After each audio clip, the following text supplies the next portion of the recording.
नमस्कार दोस्तों, decode exam में आप सभी का स्वागत है। आज की क्लास से हम लोग डिस्कस करेंगे घटना चक्र, इन्वायरमेंट एंड इकोलॉजी की, पर्यावरण एवं पारिस्थितिकी। तो ये जो सीरीज है वो बाइलिंगुअल होगी, इंग्लिश और हिंदी दोनों माध्यम में होगी। आप अपने अनुसार प्रश्नों को पढ़ सकते हैं और उत्तर देने का प्रयास कर सकते हैं। तो चलिए आज की क्लास स्टार्ट करते हैं मेरे साथ, ऐश्वर्या सिंह के साथ। आज की क्लास का जो पहला टॉपिक है वो है पर्यावरण एवं सतत विकास, इन्वायरमेंट एंड सस्टेनेबल डेवलपमेंट। तो चलिए पहला प्रश्न हम देखते हैं। पहला प्रश्न क्या है? पर्यावरण से अभिप्राय। भूमि, जल, वायु, पौधे एवं पशुओं की प्राकृतिक दुनिया जो इनके चारों ओर अस्तित्व में है। दूसरा आपको दिया गया है उन संपूर्ण दशाओं का योग जो व्यक्ति को एक समय बिंदु पर घेरे हुए हैं। ठीक है, the sum total of all the condition that surround a person at a point of time। और सी आपको दिया गया है भौतिक, जैविकीय एवं सांस्कृतिक तत्वों की अंतःक्रियात्मक व्यवस्था जो अंतः संबंधित होती हैं। An interactive system of physical, biological and cultural element that are interrelated. और डी ऑप्शन आपको दिया गया ऑल ऑफ द एबव। देखिए, जब भी हम पर्यावरण की बात करते हैं तो पर्यावरण का अगर आप संधि विच्छेद करेंगे तो परि प्लस आवरण, मतलब आप कहीं पर खड़े हैं और आपके सराउंडिंग्स में जो भी चीजें हैं वो आपका एनवायरनमेंट होगा। अब क्लास जब भी हम एनवायरनमेंट बोलते हैं तो ज्यादातर स्टूडेंट कंफ्यूज हो जाते हैं कि एनवायरनमेंट में खाली आपके पेड़ पौधे, जानवर, पक्षी आते हैं, लेकिन नहीं, एनवायरनमेंट में आपके नॉन लिविंग थिंग्स भी आते हैं, अजैविक घटक भी आते हैं। देखिए, घटक दो प्रकार के होते हैं, जैविक घटक और अजैविक घटक। जैविक घटक मतलब जिसमें जीवन है, बायोटिक कंपोनेंट जिसमें जीवन है। बायो मतलब लाइफ, जैव मतलब लाइफ, तो जिसमें आपके जीवन है वो आपके जैविक घटक में आ गए। इसमें आपके पेड़ पौधे, हम, आप, पंछी, ठीक है, सब इसमें आते हैं। अजैविक घटक जिसमें जीवन नहीं है, जैसे नदियां आ गई, हवा हो गए, कंकड़ हो गया, पत्थर हो गया, पहाड़ हो गया, ये अजैविक घटक में हो गए। और ये सब अगर एक पॉइंट ऑफ टाइम पे जो भी चीजें परि प्लस आवरण हमारे सराउंडिंग्स में है वो पर्यावरण कहलाती हैं। इसमें जैविक घटक भी होंगे, अजैविक घटक भी होंगे। तो यहाँ पर देखिए दैट एग्जिस्ट अराउंड देम, ठीक है, अराउंड देम जो उन्हें घेरे हुए हैं। ठीक है, यहाँ पर देखिए that surround a person at a point of time, at a point of time जो उन्हें सराउंड की हुई है। सबसे बेस्ट डेफिनेशन तो पर्यावरण की ये है, लेकिन यहाँ पे ए और बी आपका ओनली ऑप्शन नहीं है, सी ऑप्शन को भी इसीलिए हम लोगों को देखना पड़ेगा। यहाँ पर फिजिकल, बायोलॉजिकल और कल्चरल एलिमेंट की बात की गई है, भौतिक, जैविक और सांस्कृतिक एलिमेंट की बात की गई है, तो ये भी आपका सही है। इसी वजह से यहाँ पे ए बी सी तीनों ही ऑप्शन सही होंगे और ऑल ऑफ द अबव आपका सही उत्तर होगा। ठीक है, चलिए अगला प्रश्न हम देखते हैं। पर्यावरण किससे बनता है? अभी मैंने थोड़ी देर पहले आपको बताया, जब भी हम पर्यावरण की बात करेंगे तो यहाँ पे जैविक घटक भी होंगे और अजैविक घटक भी होंगे। ठीक है, तो यहाँ पर देखते हैं हम जीवीय घटकों से, भू आकृतिक घटकों से, अजैव घटकों से या उपयुक्त सभी से। तो यहाँ पर देखिए क्लास, अगर आपको ऑप्शन में ए और सी ओनली दिया रहता तो आप लगा सकते थे, लेकिन जब भी हम अबायोटिक कंपोनेंट की बात करते हैं या अजैविक घटक की बात करते हैं तो उसमें भू आकृतिक घटक भी आते हैं ना, उसी में इंक्लूडेड है। इसी वजह से यहाँ पर आपका सही उत्तर क्या होगा? All of the above. देखिए, जब भी हम पर्यावरण की बात करेंगे तो आप खाली नेचर से इसको रिलेट नहीं करेंगे कि हम अगर किसी पहाड़ी एरिया में गए हैं तो वहीं पर पर्यावरण है।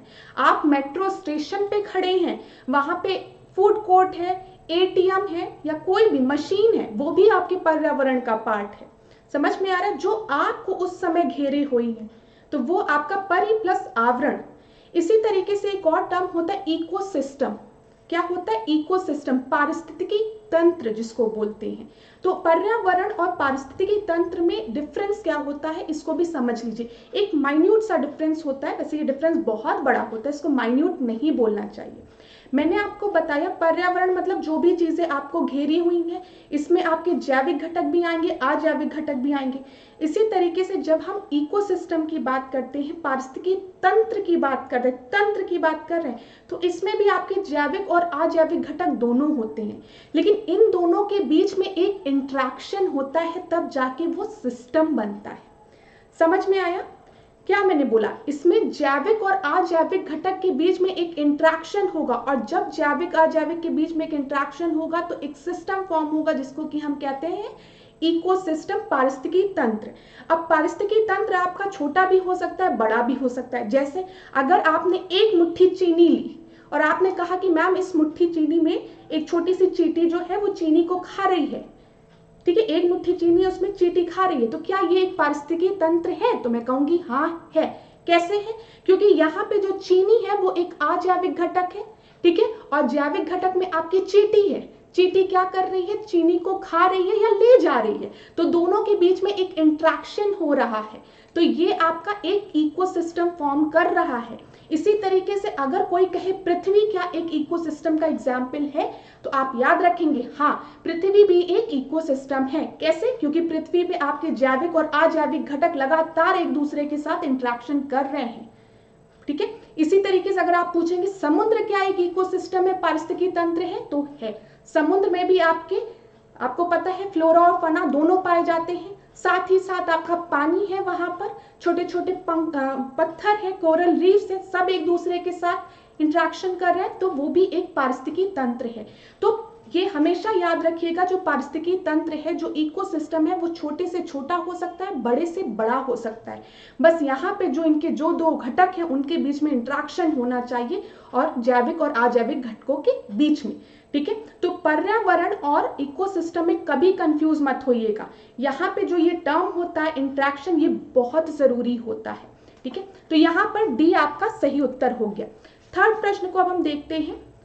सामान्यतः पर्यावरण को निम्न प्रकार से वर्गीकृत किया जा सकता है, निम्नलिखित में से कौन सा इस वर्गीकरण का अंश नहीं है? Generally, the environment can be classified as following. Which one of the following is not a part of this classification? ये यूपीपीसीएस 2020 का प्रश्न है। तो यहाँ पे परिचालन पर्यावरण दिया है, भौतिक पर्यावरण दिया, सांस्कृतिक पर्यावरण दिया है, जैविक पर्यावरण दिया। अभी मैंने आपसे थोड़ी देर पहले जब पर्यावरण की डेफिनेशन हम लोग डिस्कस कर रहे थे, तो आपने देखा वहां पे भौतिक की भी बात की गई थी, फिजिकल एनवायरनमेंट की बात की गई थी, हम सांस्कृतिक पर्यावरण की भी बात करें, हम जैविक पर्यावरण की भी बात करें। तो इन तीन तरीके से तो हम इसको क्लासिफाई करते हैं, लेकिन परिचालन पर्यावरण नहीं। तो यहाँ पर आपका जो आंसर होगा वो ए हो जाएगा। तो देखिए किस तरीके से प्रश्न आपका फ्रेम हो रहा है। अब दूसरा जो टॉपिक है आज की क्लास का, वो है धारणीय विकास या सतत विकास, सस्टेनेबल डेवलपमेंट। सस्टेनेबल डेवलपमेंट से रिलेटेड प्रश्न देखिए, कथन और कारण दिया है। सतत विकास मानव समाज के कल्याण हेतु महत्वपूर्ण है। कारण है, सतत विकास से अभिप्राय ऐसे विकास से है जो भावी पीढ़ियों की जरूरतें पूरी करने की योग्यता को प्रभावित किए बिना वर्तमान समय की आवश्यकता पूरी करे। तो देखिए क्लास, यहाँ पे इंग्लिश में ट्रांसलेशन नहीं दिया है, तो मैं आपको बता दूं कि यहाँ पे सस्टेनेबल डेवलपमेंट की बात हो रही है, और सस्टेनेबल डेवलपमेंट की डेफिनेशन ही आपके कारण में लिख दिया है। क्या लिखा है कि sustainable development means to fulfil the need of present generation without compromising the future generation to fulfil their needs, ठीक है। उनकी एबिलिटी को आप नहीं कॉम्प्रोमाइज करें। आप जो आज का समय है, जो आज के लोग हैं, उनकी जरूरतों को तो पूरी इस तरीके से कर रहे हैं कि आने वाला जो समय है, जो आने वाले लोग हैं, उनके लिए भी रिसोर्सेज बचे रहें, ठीक है। इतना ही खाओ जितनी जरूरत है, कुछ इस तरीके से। तो यहाँ पर दोनों ही स्टेटमेंट आपका सही, सतत विकास मानव समाज के कल्याण हेतु महत्वपूर्ण है, ये बात सही है, महत्वपूर्ण है, क्योंकि यहाँ पर हम अभी की पीढ़ियों की जरूरतों को पूरा कर रहे हैं बिना प्रभावित किए वर्तमान समय की आवश्यकताओं को, ठीक है। तो यहाँ पर आपका ए और आर दोनों सही है, नहीं यहाँ पे देखिए ए हो जाएगा, ए और आर दोनों सही है और दोनों एक दूसरे की सही मतलब व्याख्या भी है। तो यहाँ पर फोर्थ का ए आपका सही हो जाएगा। चलिए फिफ्थ प्रश्न को अब हम देखते हैं। वर्ष 1987 में संयुक्त राष्ट्र में पर्यावरण से संबंधित एक प्रतिवेदन की प्रस्तुति के उपरांत धारणीय विकास सस्टेनेबल डेवलपमेंट पर चर्चा आरंभ हुई। वह प्रतिवेदन था, यहाँ पर क्या बोला गया है, after the presentation of a report related to environment in the United Nation in the year 1987 the discussion on sustainable development started. That report was, वो कौन सी रिपोर्ट थी, तो वो रिपोर्ट थी आपकी आवर कॉमन फ्यूचर। बी जो है वो आपका सही उत्तर है। ये 2020 का प्रश्न है। तो देख लीजिए पीसीएस में किस तरीके से सस्टेनेबल डेवलपमेंट से रिलेटेड लगातार प्रश्न पूछे जा रहे हैं। तो चलिए आवर कॉमन फ्यूचर जो रिपोर्ट हमने आपको यहाँ पे बताया, जो सही उत्तर है आपका वो थी आवर कॉमन फ्यूचर। तो आवर कॉमन फ्यूचर को हम ब्रंटलैंड रिपोर्ट भी कहते हैं। यहाँ पे हिंदी और इंग्लिश दोनों माध्यम में दिए गए हैं।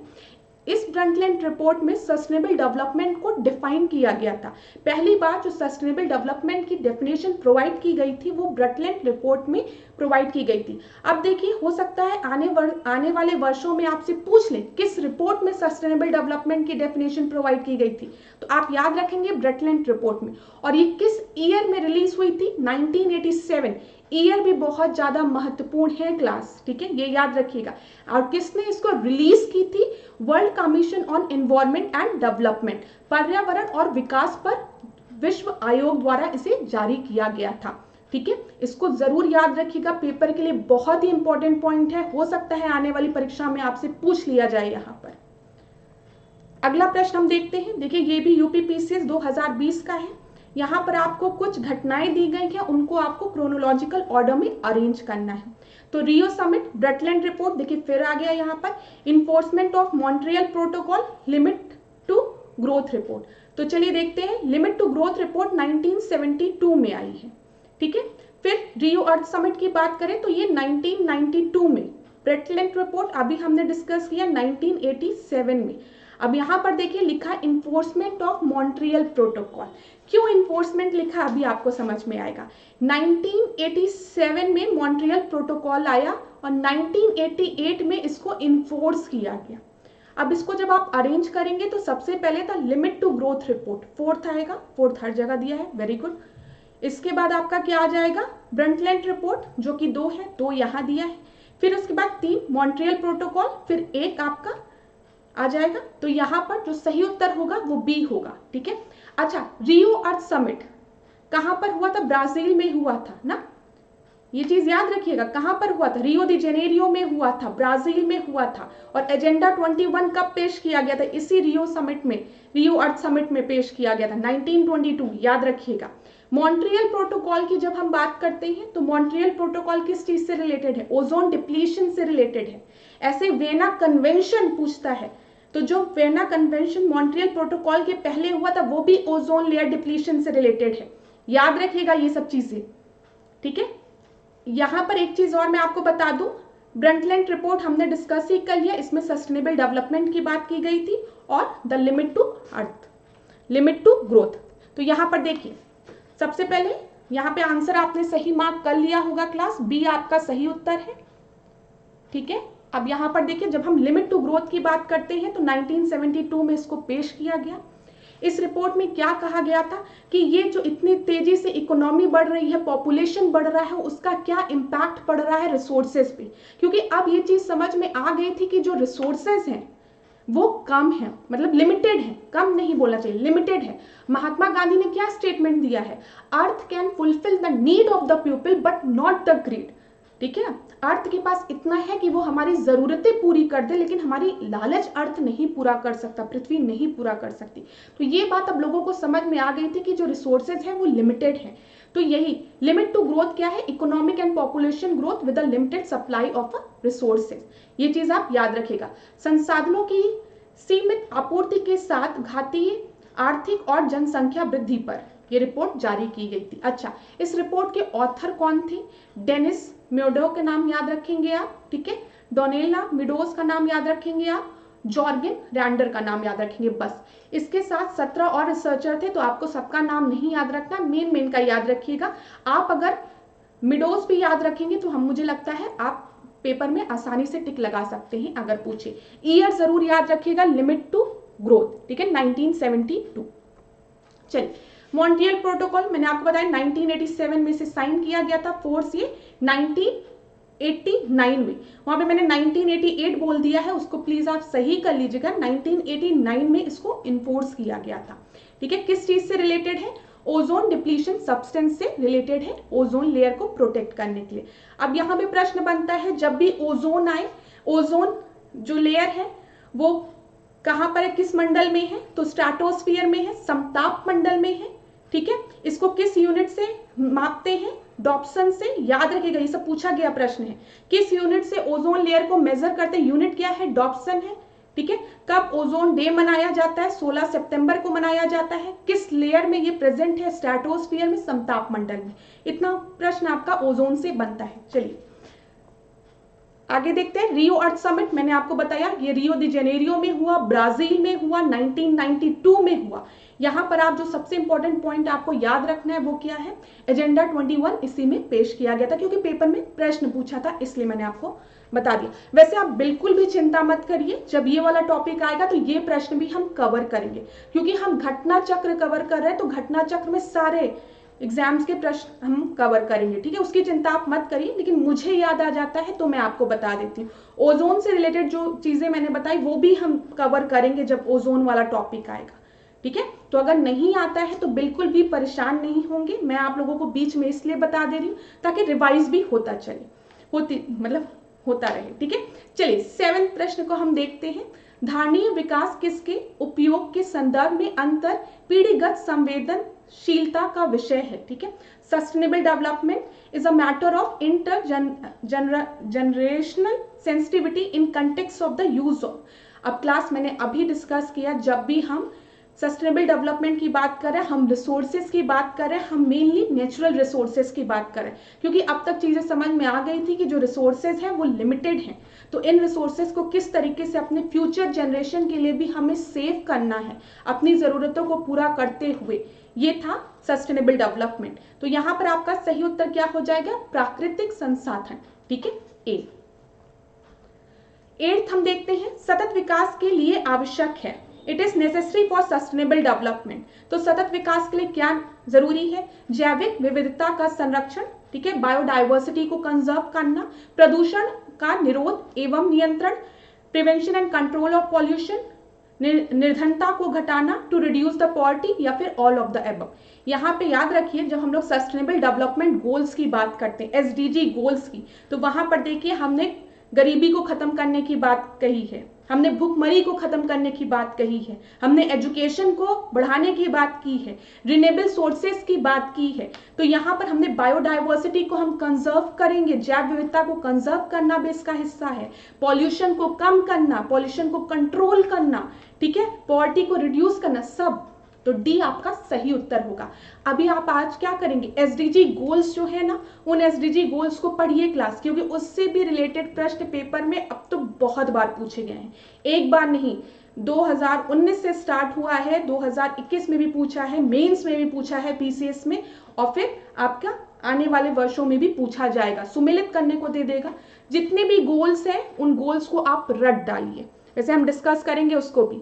अब देखिए, प्रकृति में कार्बन चक्र व जल चक्र, तो यहाँ पे कार्बन साइकिल और वाटर साइकिल पे हम डिस्कस करने जा रहे हैं प्रश्न। 9वें प्रश्न को देखिए, निम्नलिखित पर विचार कीजिए। प्रकाश संश्लेषण, श्वसन, जैव पदार्थों का अपक्षय और ज्वालामुखी क्रियाएं। यहाँ पर क्या बोला गया? Photosynthesis, respiration, weathering of organic matter या decay of organic matters and volcanic activity. तो इनमें से किसके द्वारा कार्बन डाइऑक्साइड जो है वो कार्बन साइकिल में, अर्थ के कार्बन साइकिल में ऐड होता है, प्लस होता है। तो जब भी रेस्पिरेशन, श्वसन की बात करते हैं तो हम क्या लेते हैं? हम इनहेल क्या करते हैं? बचपन से पढ़ते आ रहे हैं, ऑक्सीजन को इनहेल करते हैं। एक्सेल क्या करते हैं? कार्बन डाइऑक्साइड करते हैं। तो CO2 को आप कार्बन साइकिल में ऐड कर रहे हैं, वेरी गुड। जब वेदरिंग ऑफ ऑर्गेनिक मैटर हो रहा है, जब जैव पदार्थों का अपक्षय हो रहा है, डिके हो रहा है ऑर्गेनिक मैटर का, उस समय भी जो गैस रिलीज होती है उसमें कार्बन डाइऑक्साइड होता है, तो यहाँ पर भी प्लस हो रहा है। वॉल्केनिक एक्टिविटीज, जब वॉल्केनो फूटता है तो उस समय भी एटमॉस्फेयर में कार्बन डाइऑक्साइड गैस रिलीज होती है। आपको पता है कहीं आग लगा होगा, वहां पर भी कार्बन डाइऑक्साइड, धुआं उठ रहा है तो वहां पे कार्बन डाइऑक्साइड होगा, ठीक है। ये तीनों आपके सही हैं। फोटोसिंथेसिस की बात करें, प्रकाश संश्लेषण, तो आप लोगों को पता है प्रकाश संश्लेषण एक ऐसी क्रिया है जिसके माध्यम से जो पौधे हैं, जो पेड़ पौधे, जो पादप हैं, जो प्रोड्यूसर्स हैं, ठीक है, वो अपना खाना बनाते हैं, ठीक है, in the presence of sunlight. वो क्या करते हैं? फोटोसिंथेसिस के माध्यम से ही तो वो आपके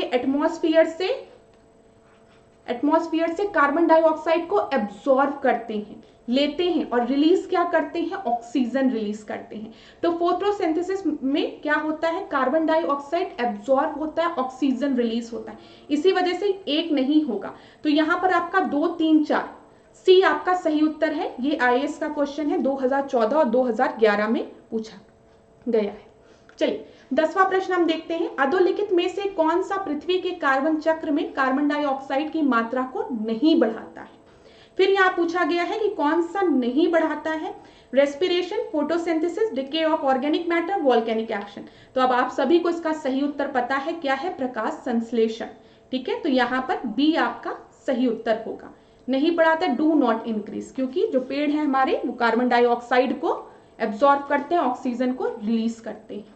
11वां प्रश्न हम देखते हैं, सौर विकिरण की सबसे महत्वपूर्ण भूमिका है। The most important role of solar radiation is, carbon चक्र में, हाइड्रोजन चक्र में, जल चक्र में, नाइट्रोजन चक्र में। अब ये कितनी बार पूछा गया प्रश्न है, देखिए कितनी बार इसको रिपीट किया गया है। देखिए क्लास, एक बात आप याद रखिएगा, जब भी हम सन की बात करते हैं, हम सोलर रेडिएशन की बात करते हैं, सौर ऊर्जा की बात करते हैं, तो सौर ऊर्जा का उपयोग सारे साइकिल्स में है। ऐसी बात नहीं है कि इनमें से किसी साइकिल में सौर ऊर्जा का उपयोग नहीं है, लेकिन प्रश्न में पूछा गया सबसे महत्वपूर्ण भूमिका, ये चीज याद रखिएगा। कभी अगर आपसे ये पूछे किन किन साइकिल्स में है और ऑप्शन आपको A and B, B and C, C and D दे दे, तो आप ये मत कहिएगा कि मैम आपने जल चक्र उत्तर बताया था, वाटर साइकिल बताया था।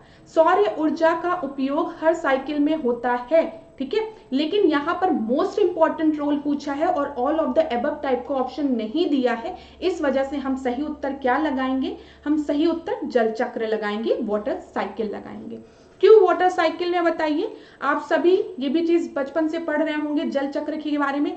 ये सूर्य है, सूर्य की किरणें जब पानी में पड़ती है तो वाष्पीकरण होता है, इवेपोरेशन होता है, ठीक है। ये इवेपोरेशन जो वाष्पीकरण होता है वो क्लाउड बनाता है, ठीक है, और ये क्लाउड जब कंडेंस होते हैं, ठंडे होते हैं, तो कुछ समय बाद ये प्रेसिपिटेट करते हैं वर्षा के फॉर्म में या फिर स्नो के फॉर्म में, ये धरती पर वापस गिरते हैं। तो यहाँ पे जो इवेपोरेशन हो रहा है, वाष्पीकरण हो रहा है, वो किसके प्रेजेंस में हो रहा है, सनलाइट के प्रेजेंस में हो रहा है, ठीक है।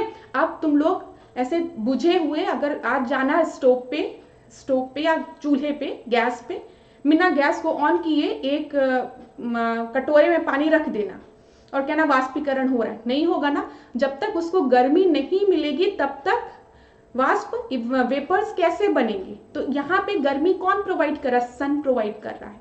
तो वाटर साइकिल के लिए सन की बहुत ज्यादा आवश्यकता होती है, क्योंकि वही पानी को गर्म करेगा और वाष्प आपका बनेगा, वेपर्स आपके बनेंगे, ठीक है। चलिए समझ में आ गया होगा। 12वें प्रश्न को हम देखते हैं, वर्षा की मात्रा निर्भर करती है हवा के दबाव पर, वायुमंडल में नमी पर, जल चक्र पर या तापक्रम पर। तो एयर प्रेशर पर, मॉइस्चर या ह्यूमिडिटी, इसको लिख लीजिए, ह्यूमिडिटी जो होती है एटमॉस्फेयर में, या फिर वाटर साइकिल पर, टेम्परेचर पर। अब देखिए क्लास, यहाँ पर रेनफॉल आपके वाटर साइकिल पर डिपेंड करती है, ऐसी बात नहीं है कि नहीं डिपेंड करती है, टेम्परेचर पे भी डिपेंड करती है, एयर प्रेशर पे भी डिपेंड करेगी, लेकिन यहाँ पर आपको इन सब में से एक ऑप्शन को चुनना है, मोस्ट एक्यूरेट ऑप्शन को चुनना है। इस वजह से आपका जो सही उत्तर होगा वो क्या होगा, वायुमंडल में नमी पर। अब खुद सोचो, वायुमंडल में जो हवा चल रही है, जो हवा है, ठीक है, वायुमंडल में अगर नमी ही नहीं होगी तो वर्षा कैसे होगी। अगर ये एक ड्राई एयर होगी तो वर्षा नहीं होगी ना, समझ में आ रहा है। अगर ड्राई एयर होगी, एक सूखी हवा, सूक्ष्म हवा होगी, तो उससे वर्षा कभी नहीं होगी। जब इसमें ह्यूमिडिटी होगी तभी वर्षा होगी, और जितना ह्यूमिड वेदर उतनी ज्यादा वर्षा। अब देखो, हम लोग अक्सर कहते हैं बारिश के जब होने वाले, यार आजकल ना बहुत ज्यादा ह्यूमिडिटी बढ़ गई है, ह्यूमिड वेदर हो गया है ना, तो उस समय क्या होता है, लोग कहते हैं कि अब लगता है बारिश होगी। तो मॉइस्चर इन द एटमॉस्फेयर। अब इस तरीके का प्रश्न अभी आपको बहुत आसान लगता है, लेकिन जब पेपर में आप बैठते हो ना एग्जामिनेशन हॉल में, तो ए ऑप्शन भी सही लगता है, सी भी सही लगता है, डी भी सही लगता है, सारे ऑप्शन सही लगते हैं। तो आप इस तरीके से सोचा करिए, यहाँ पे मोस्ट एक्यूरेट क्या होगा। अमाउंट ऑफ रेनफॉल की बात कर रहे हैं, अमाउंट की, ठीक है, मात्रा की बात कर रहा है, तो मात्रा किस पे डिपेंड करेगा, जितना ह्यूमिड होगा, ठीक है, जितना वाटर कैरिंग कैपेसिटी होगा उसकी, उस पर डिपेंड करेगा। इस तरीके से जरूर सोचा करिए, कंफ्यूज मत होइएगा। 13 को अब हम देखते हैं। 13 प्रश्न को देखिए, कई प्रतिरोपित पौधे इसलिए नहीं बढ़ते क्योंकि many transplanted plant do not grow because, ये IAS 2013 का प्रश्न है। नई मिट्टी में ईस्ट खनिज पदार्थ नहीं रहते। अधिकांश मूल रोम नई मिट्टी को अधिक सख्ती से जकड़ लेते हैं।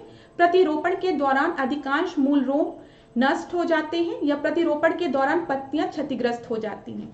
यहाँ पे ट्रांसप्लांटेशन ऑफ प्लांट्स की, ट्रांसप्लांटेशन की बात की गई है। जब हम प्लांट को एक जगह से दूसरी जगह ट्रांसप्लांट करते हैं, कहीं और जाके गाड़ते हैं, तो उस कंडीशन में अगर प्लांट नहीं बढ़ रहा है तो उसके पीछे क्या रीजन हो सकता है।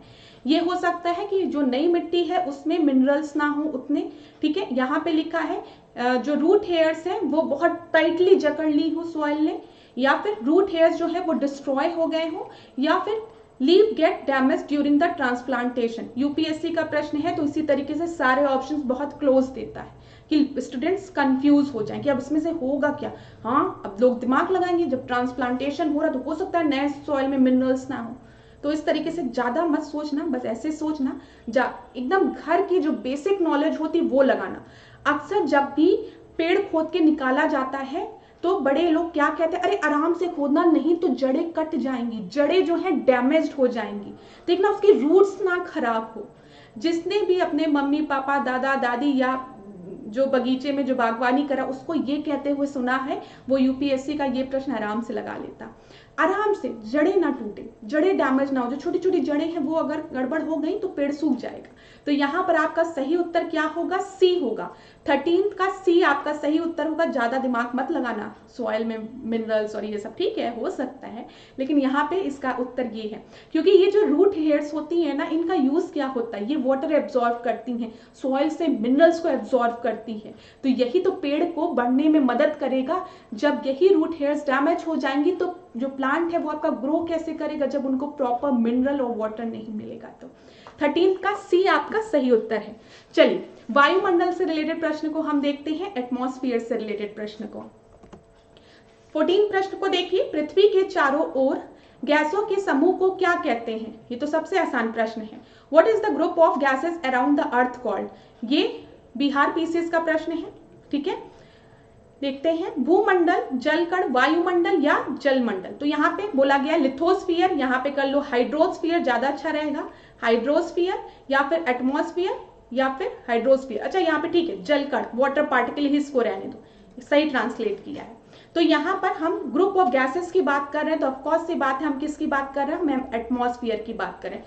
सी आपका सही उत्तर है। लिथोस्फीयर भूमंडल, भूमि की बात कर रहे हैं, लैंड की हम बात कर रहे हैं, ठीक है। जलमंडल हाइड्रोस्फीयर, वाटर की हम बात करें, जिसमें कि ओशन आ गया, सी आ गया, रिवर आ गया, जहां जहां पानी है, ठीक है। तो यहाँ पर आपका सी आपका सही उत्तर है। 15 प्रश्न को देखते हैं, वायु एक यौगिक है, तत्व है, मिश्रण है, विद्युत अपघटक है, ठीक है, कंपोनेंट है, एलिमेंट है, मिक्सचर है कि इलेक्ट्रोलिटिक है। तो यहाँ पर आपका 15 का जो सही उत्तर है वो क्या है, सी है। वायु एक मिश्रण है, ठीक है, मिक्सचर है डिफरेंट गैसेस का। अब यहाँ पर अगर हम वायु की बात कर रहे हैं, एयर की बात कर रहे हैं, तो एयर में 78% जो है वो नाइट्रोजन है, ठीक है। अप्रोक्सीमेटली 21% ऑक्सीजन है, 20.9%, आर्गन 0.90, ठीक है। यहाँ पे कार्बन डाइऑक्साइड याद रखेंगे 0.03 और अदर गैसेस 0.17, ये याद रखिएगा। 16 प्रश्न को हम देखते हैं, निम्नलिखित नोबल गैसों में से कौन सी वायु में नहीं पाई जाती है।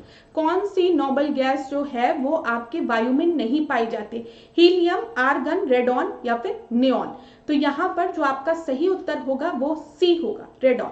जो रेडॉन है ना, ये एक रेडियो एक्टिव गैस है, ये चीज याद रखिएगा।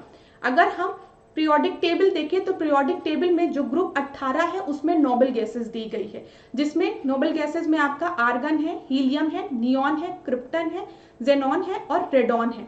रेडॉन जो है ये आपका रेडियो एक्टिव है, ठीक है, इसी वजह से ये आपके एटमॉस्फेयर में नहीं प्रेजेंट होती है। इतना आपको समझ में आ रहा होगा।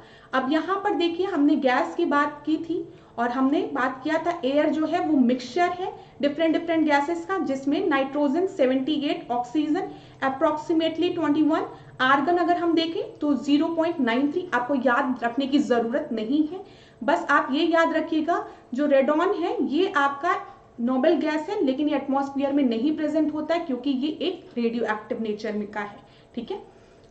फिर यहाँ पे नियॉन देख लीजिए, प्रेजेंट है, हीलियम प्रेजेंट है, मीथेन, क्रिप्टन, ठीक है, हाइड्रोजन, जेनॉन। बस इतना याद करने की जरूरत नहीं है परसेंटेज को आपको। चलिए 17 प्रश्न को अब हम देखते हैं। सूक्ष्म हवा में नाइट्रोजन की मात्रा कितनी होती है? आप सभी को इसका उत्तर पता होगा, तो बिना ऑप्शंस को पढ़े हुए डायरेक्ट टिक लगाइए 78%। बहुत ही आसान प्रश्न है ये। 18 प्रश्न देखिए, वातावरण में सर्वाधिक प्रतिशत किसका है? ये भी अब आपको पता चल गया। मैक्सिमम परसेंटेज एटमॉस्फेयर में किस गैस का है? नाइट्रोजन का है, ठीक है। अच्छा, अभी इसी प्रश्न को ना थोड़ा सा और डिफिकल्ट बनाना होगा, तो क्या बोल देगा, जो एटमॉस्फेयर में जो गैसेस प्रेजेंट है उनको आप डिक्रीजिंग ऑर्डर में लगाइए, ठीक है। मतलब सबसे ज्यादा कौन सी गैस प्रेजेंट है, उसके बाद ऑक्सीजन है, उसके बाद कौन सी है, इस अरेंजमेंट में लगाइए।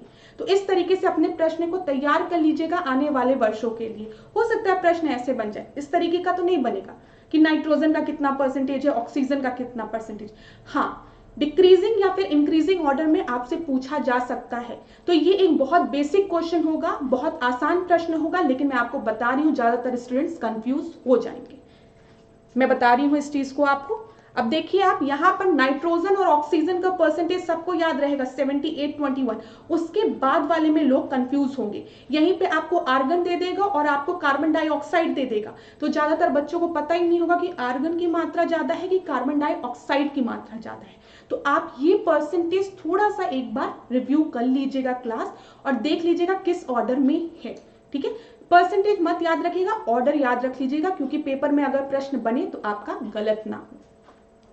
जब भी पढ़ाई करिए ना, तो इस तरीके से पढ़ाई करिए, प्रीवियस ईयर क्वेश्चंस को इस तरीके से लगाइए कि आने वाले वर्षों में अगर इसी क्वेश्चन को थोड़ा सा ट्विस्ट करके पूछ ले तो हमारा प्रश्न गलत ना हो। हम उसी प्रश्न का एक डिफिकल्टी लेवल बढ़ा दें कि अगर पेपर को थोड़ा सा और डिफिकल्ट बनाया गया आने वाले समय में तो हमारा प्रश्न ना गलत हो, ठीक है। तो इस तरीके से जरूर पढ़ा करिए। वैसे मैं सॉल्व कराऊंगी आपको इस सीरीज में, मैं बताऊंगी कितने और तरीके से प्रश्न बन सकता है, ठीक है। 19 को देखते हैं हम। हवा में जिस गैस की मात्रा सबसे अधिक होती है, अब ये सब आपको पता है, नाइट्रोजन की, इसको मैं बिल्कुल एक्सप्लेन नहीं करूंगी, ठीक है। उसके बाद ऑक्सीजन की। 20वां प्रश्न अब हम देखें, यदि पृथ्वी पर पाई जाने वाली वनस्पतियां, पेड़ पौधे समाप्त हो जाएं तो किस गैस की कमी होगी? If the vegetation found on the earth are finished then which gas will be lacking? अभी हमने स्टार्टिंग में फोटोसिंथेसिस की बात की, प्रकाश संश्लेषण की बात की, और पेड़ पौधे, जब एयर पॉल्यूशन होता है तो लोग क्या कह रहे हैं, एयर पॉल्यूशन को कम करने के लिए पौधे लगाओ, पेड़ लगाओ, पेड़ पौधे लगाओ। क्यों? क्योंकि कार्बन डाइऑक्साइड एब्जॉर्ब हो, जो भी हार्मफुल गैसेस है वो एब्जॉर्ब हो और हमें शुद्ध हवा मिले। शुद्ध हवा में हमें क्या चाहिए? हमें ऑक्सीजन चाहिए ना कि कार्बन डाइऑक्साइड चाहिए। जब भी हम शुद्ध हवा, प्योर गैस की बात करते हैं या फिर हम कुछ भी कहते हैं तो हम किसकी बात करें, किसके सप्लाई की बात करें? हम ऑक्सीजन की बात करें ना, हमें ऑक्सीजन चाहिए। तो यहाँ पर आपका सही उत्तर क्या हो जाएगा? अगर यदि पृथ्वी पर पाए जाने वाले जितने भी हरे पौधे हैं वो समाप्त हो जाए तो किस गैस की कमी होगी? ऑक्सीजन की कमी होगी, ठीक है, ऑक्सीजन कम हो जाएगा। 21वां प्रश्न देखते हैं, निम्नलिखित में से कौन सा कार्य पेड़ पौधे का नहीं है?